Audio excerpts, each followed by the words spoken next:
Yo, what's going on guys? Arix here, and today is an exciting one because I want to talk to you guys about Diablo 4. I recently had a chance to go hands-on with a demo build. I was not able to record my own footage, so the footage you're seeing in the background is B-roll that's been provided to me, but it will of course give you guys a chance to take a look at some gameplay from various different classes and of course various different areas in the demo build. The demo itself was only the sort of beginning portion of the game. You can go as far as level 25, so I have not had any exposure to any sort of endgame systems, no Paragon systems, no endgame dungeons, gear systems, anything like that.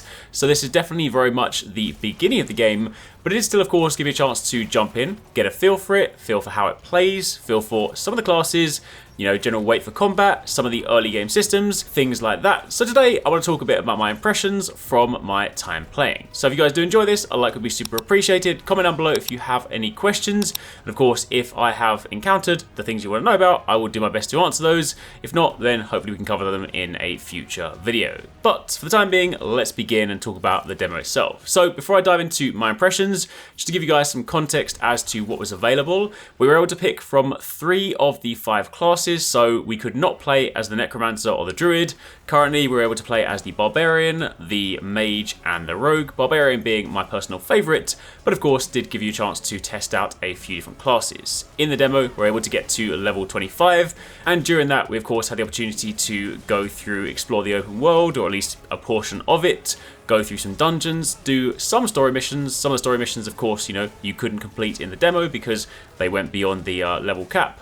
And of course, outside of that, there's some side quests, got to visit some towns, speak to some of the vendors, go around the open world and sort of go into some dungeons, other things like that. Basically, get a good feel for the initial part of the game. Also had a chance to play with some of the gear, unlock some skills, mess around with the new skill tree system. So there are quite a few things I still have to talk about. So with that being said, let's start at the top. First things first, I personally am a big fan of Diablo. I have played all the Diablo games. Admittedly, I haven't played them recently. I played Diablo 3 quite a while ago, so it's not super fresh in my memory. So if you guys are hoping for sort of a quick comparison on like what exactly is new, truth be told, I can't remember all the systems, but I do like my ARPGs, and of course outside of Diablo, most recently Lost Ark would of course be the other comparison. That is another game that I sunk a lot of time into. And speaking of Lost Ark, you can definitely sort of tell there are some elements of this that at least I would think Diablo have sort of taken some learnings from, because when it comes to the weight of combat, how things feel, some of the verticality in exploring the map, some of that definitely does feel inspired by Lost Ark. Not to say they're the only people that are sort of capable of creating those systems, but, you know, having played both of them,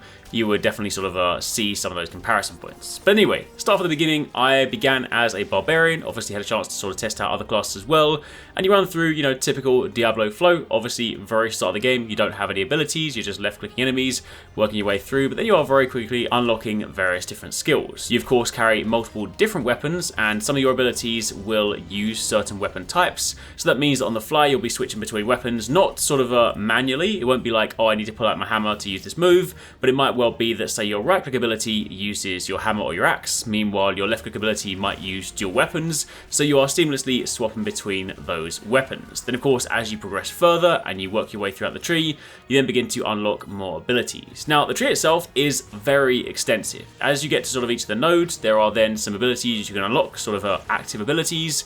Then if you spend enough points in those, you can then unlock some sort of passive bonuses for them, and as you spend enough points, it then sort of fills out the next branch, which then gets you to a next node of abilities, allowing you to unlock more things for your hotbar. Now I think Blizzard have sort of gone on record to say that by the time you finish the game, you're probably only going to have sort of unlocked about 30 to 40% of those skills, which of course therefore does heavily incentivize going back and respecking and sort of changing things. Or at least when I say respecking, you can do this pretty much on the fly. It's not one of those things where you go to a vendor, ask them to sort of respec your skill points. You can very quickly just open up the menu, unspend the points you spent, and then go down another branch, which is something I actually personally did quite a few times in the demo.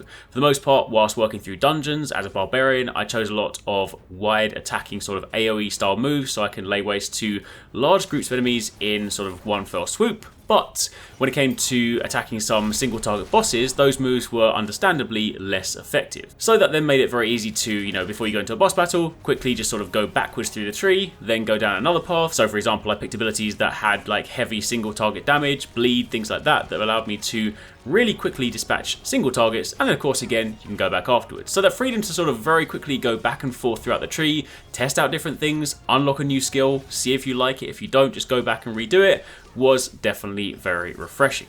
When it came to actual gameplay itself, I definitely do like the sort of weight of this. Weight in combat in these sort of games is really, really important. It's something that Diablo in the past has done a pretty good job of, whereas sort of conversely, I personally am not a huge fan of Path of Exile. I know loads of people love it, and I'm sure it is a fantastic game, but for me, I've never really liked the weight of combat in that game. For that, it definitely feels much more like you're cutting through paper.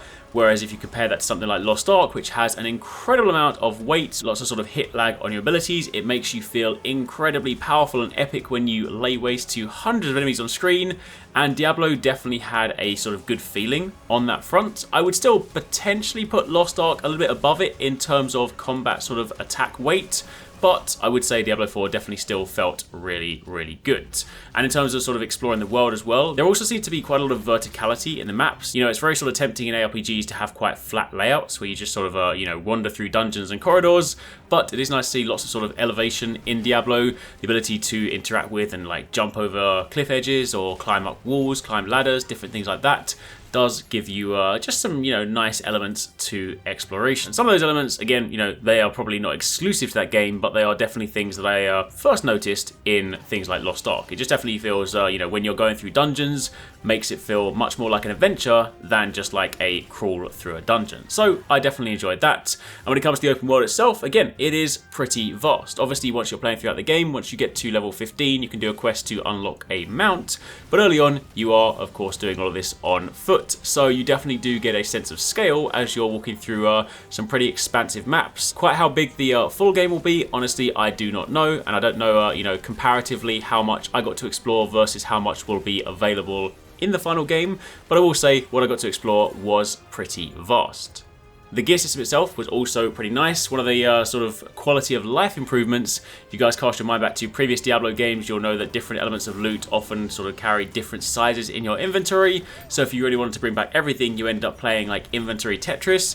This is something they've streamlined in Diablo 4, so you basically just pick things up and it will just auto sort everything into your inventory. You don't have to worry about those different sizes, so it does make collecting loot a lot easier. And of course they said that their reason behind that is because they don't really want to interrupt the flow of gameplay to have people juggle their inventory. They just want you to be able to lay waste to stuff, pick things up, and keep it moving. So everything did feel really smooth in that regard. When you're exploring the open world as well, there are, you know, activities you can get involved in. You can work towards your missions, you can do side missions, you get to some areas where there are sort of orange rings on the map, and you go inside and there's, you know, different things to do. Sometimes I had to go in and rescue like trapped prisoners and then defeat a boss at the end. Other times I had to completely clear out a fortress of all the enemies and again fight a boss at the end. Typically this would then lead to a chest spawning, and more often than not that chest would then give me some sort of legendary gear. On the gear front, again, when it comes to, you know, equipping things you like, if you find something visually that you like, then you can, of course, salvage this and add this to your visual library. And on the customization front, Diablo 4 is definitely doing a really good job, because not only can you create your character, so you can, of course, you know, go through, customize hairstyles, eye color, skin color, makeup, you know, different things like that, tattoos on your body. If you guys want to check out a full customization video, we'll have one coming soon.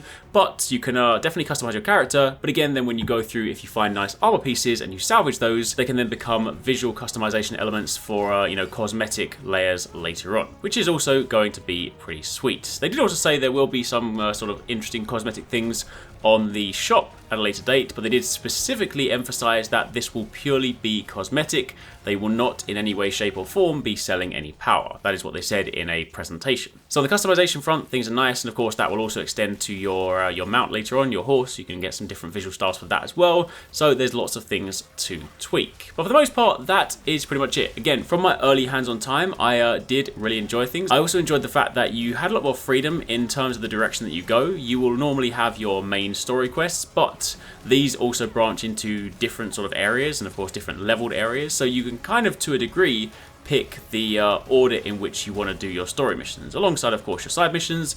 So there definitely seems to be, given the more open nature, a lot more player choice this time around. So I honestly had a really good time playing through. I really enjoyed what I got to play. Obviously, again, there is lots more I want to experience. I have, in the grand scheme of things, barely scratched the surface. The fact that I was only able to get to you know, sort of level 25-ish means that I haven't even unlocked half the skills that I have available to me. There are lots of systems that I haven't had a chance to test out, lots of sort of end game stuff, which is admittedly what keeps us playing longer. So this is definitely only an initial impressions, but what I will say is, for somebody that likes action RPGs, for somebody that has historically played Diablo, then this is definitely something I am looking forward to. So, hope you guys enjoyed the video. If you have any more questions, by all means let me know in the comments down below. If you missed some of the recent videos, you can check out one of these ones, and keep it locked for plenty more.